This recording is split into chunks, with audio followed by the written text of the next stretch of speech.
नमस्कार, जोहार, झारखंड देख रहे हैं आप। मैं हूं आपके साथ दीपिका सिंघल। बुलेटिन की शुरुआत बड़ी खबर के साथ करते हैं। बताते हैं आपको कि झारखंड विधानसभा का बजट सत्र आज से शुरू हो रहा है। नए कृषि कानूनों पर सदन में चर्चा की जाएगी। झारखंड विधानसभा में कृषि कानूनों पर चर्चा की जाएगी और कृषि कानूनों पर चर्चा कराएगी हेमंत सरकार। तो विधानसभा में जोरदार हंगामे के भी आसार नजर आ रहे हैं। वहीं बाबूलाल मरांडी की अगर बात की जाए तो बाबूलाल मरांडी ने इसको असंवैधानिक बताया है। बजट सत्र के दौरान विधानसभा में सरकार केंद्रीय कृषि कानूनों पर चर्चा कराने का प्रस्ताव विधायकों को दे चुकी है।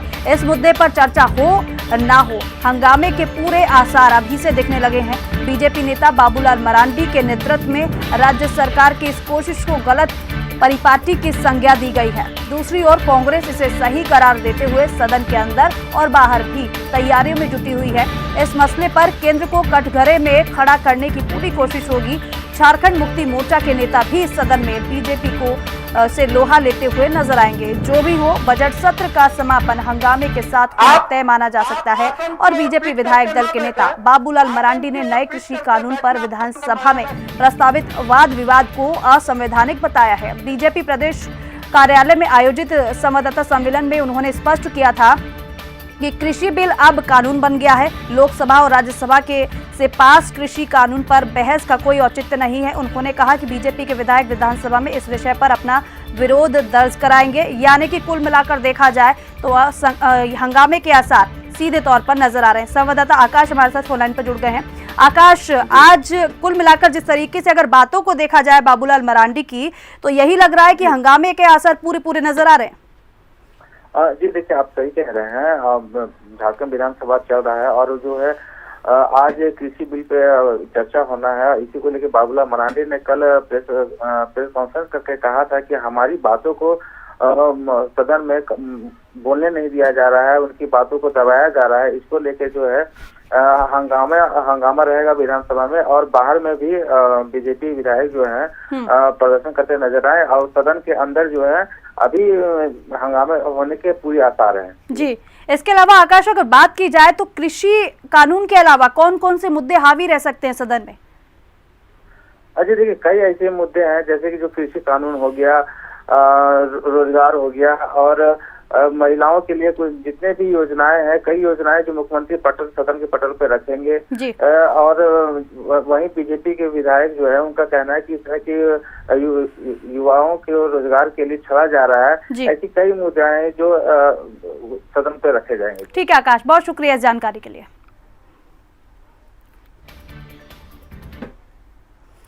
खबर निरसा से है।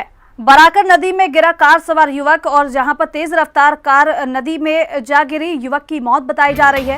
युवक, ये कहा जा रहा है कि मृतक ईसीएल ईस्ट कुमार डुबी कोलियरी में कार्यरत था, जिसकी मौत बताई जा रही है। और सूचना मिलने के बाद पुलिस पहुंची, मामले की जांच पड़ताल की जा रही है। चिरकुंडा थाना क्षेत्र की घटना बताई जा रही है, जहां पर तेज रफ्तार कार एक नदी में जा गिरी और युवक की मौत हो गई। तो युवक की इस हादसे में मौत हो गई है। तेज रफ्तार का कहर एक बार फिर से देखने को मिला है। निरसा का ये मामला है और जहां तेज रफ्तार कार नदी में जा गिरी और इस वजह से हादसे में एक युवक की मौत हो गई।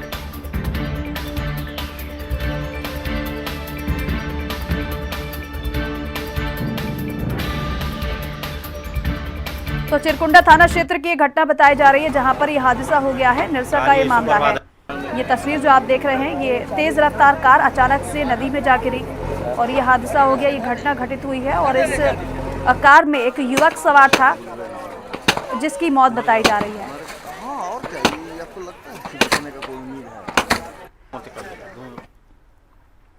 खबर निरसा से ही है, जहां पर नवनिर्मित ओवरब्रिज के पास आवाजाही के लिए बनाई गई कच्ची सड़क पर खुले नाले में एक शख्स गिर गया।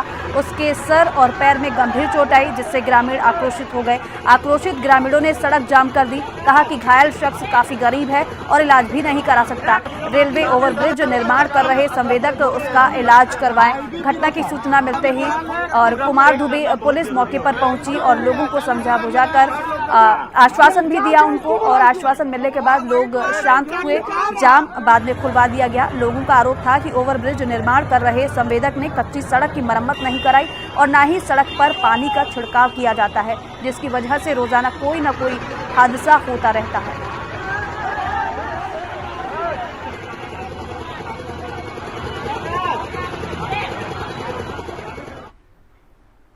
खबर गुमला से है। घाघरा थाना क्षेत्र के नवडीहा गांव निवासी मनोज उरांव ने अपनी दूसरी पत्नी के कहने पर अपनी नाबालिग बच्ची को बेड़ियों से जकड़कर सालों से घर में बंधक बनाकर रखा। रविवार को बच्ची बेड़ी समेत घर से भाग निकली और गमहरिया निवासी झारखंड जनरल मजदूर यूनियन के जिला सचिव सुरेश गोप के घर के पास जा पहुंची।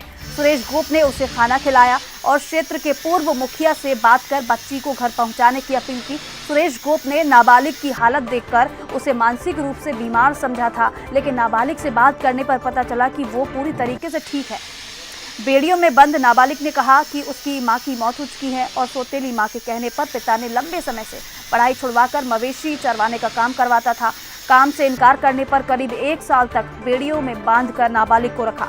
नाबालिग की हालत देखने के बाद सुरेश गोप ने मिशन बदलाव से सहयोग की अपील की और जिसके बाद मिशन बदलाव के सदस्यों ने ट्वीट कर बच्ची को न्याय दिलाने की अपील की। इधर सूचना पर घाघरा थाना प्रभारी कुंदन कुमार गमहरिया गांव पहुंचे और नाबालिग की बेड़ियों को कटवाया। नाबालिग के घर पहुंचे और पूरे मामले को संज्ञान में लेकर कार्रवाई कर रहे हैं। साथ ही CWC में नाबालिग को भेजने की बात कही।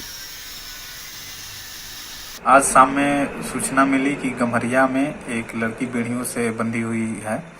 तो उसकी सूचना के सत्यापन में गए, पता चला कि लड़की नौडीहा के भंडार टोली की रहने वाली लक्ष्मी कुमारी है, उम्र 15 वर्ष है, जिसे करीब 2 महीने से बेड़ियों में उसके माता पिता के द्वारा जकड़ के रखा गया है, जिसे हम लोगों ने पुलिस के द्वारा घाघरा में लाकर उसके बेड़ियों को कटवाया गया तथा उसके मेडिकल जांच के बाद CWC को सौंप दिया गया। निरसा SDPO विजय कुशवाहा के नेतृत्व में बरमुरी OCP के पास पोड़ाडीह जंगल में औचक छापेमारी करके लगभग 32 टन कोयला जब्त किया गया।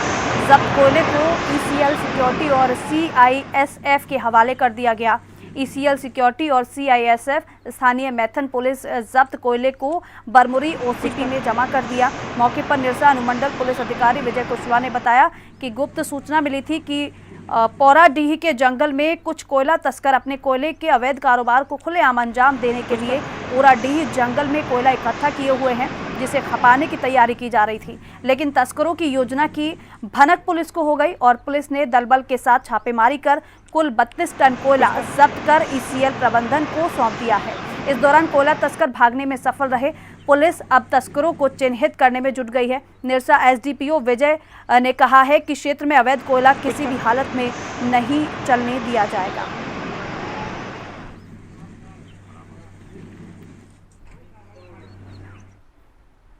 खबर रांची से है। रेल मंडल दक्षिण पूर्व रेलवे के जरिए रांची रेलवे स्टेशन पर यात्री सुविधा को ध्यान में रखते हुए प्लेटफॉर्म संख्या 1 उच्च श्रेणी प्रतीक्षालय और लिफ्ट का उद्घाटन किया गया, जिसमें उच्च श्रेणी प्रतीक्षालय में यात्रियों के बैठने की व्यवस्था समुचित की गई। इसमें कुर्सी टेबल के साथ कई तरह की अत्याधुनिक सुविधाएं भी उपलब्ध है। साथ ही कॉनकॉर्ड लिफ्ट का उद्घाटन भी किया गया, जिससे लोगों को और फायदा होगा। इस मौके पर रांची के सांसद संजय सेठ, विधायक CP सिंह और नीरज अमसड समेत रेलवे के कई आला अधिकारी मौके पर मौजूद रहे। वहीं उन्होंने कहा कि रेलवे का विस्तार भी हो रहा है। रांची रेल मंडल रांची रेलवे स्टेशन पर पहले से बेहतर सुविधा उपलब्ध हुई है और जिससे इसका लाभ सीधे यात्रियों को मिल रहा है। वहीं कहा कि देश के प्रधानमंत्री नरेंद्र मोदी के नेतृत्व में विकास की परिहार तेजी से आगे बढ़ रही है और इसका ही नतीजा है कि आज देश अव्वल है।